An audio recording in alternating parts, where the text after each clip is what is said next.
picture mo, gawin nating video clip yan guys. Para may post natin sa Facebook. Ganito yun guys. So, share ko sa inyo.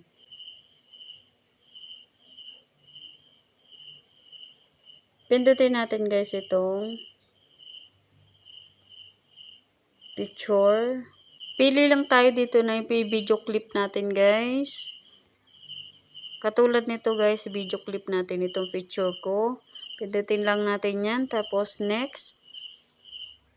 Tapos guys, pindutin natin yung edit. Pindutin natin to. Pagkatapos, ayan guys, hanap lang tayo dito ng GIF.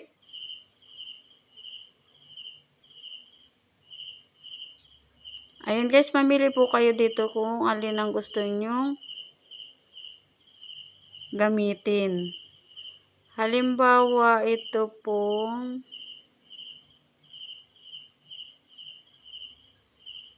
ito na lang heart guys ang piliin ko. Tapos, ayan, lagay ko lang dyan. Ayan. Tumitibok-tibok ang puso. Ayan. Tapos, done guys. Then, next na natin guys. Tapos, next. Yan, hintay na po natin guys. Andyan na siya. Magiging video. Hintay lang po natin. Nagpi-finishing na po.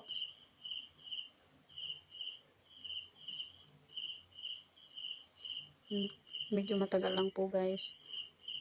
Ayan guys, tingnan natin sa ating profile. Open natin. Ayan na po siya guys. Video clip na po siya. Ayan guys, natibok-tibok na po ang puso. Maraming salamat po.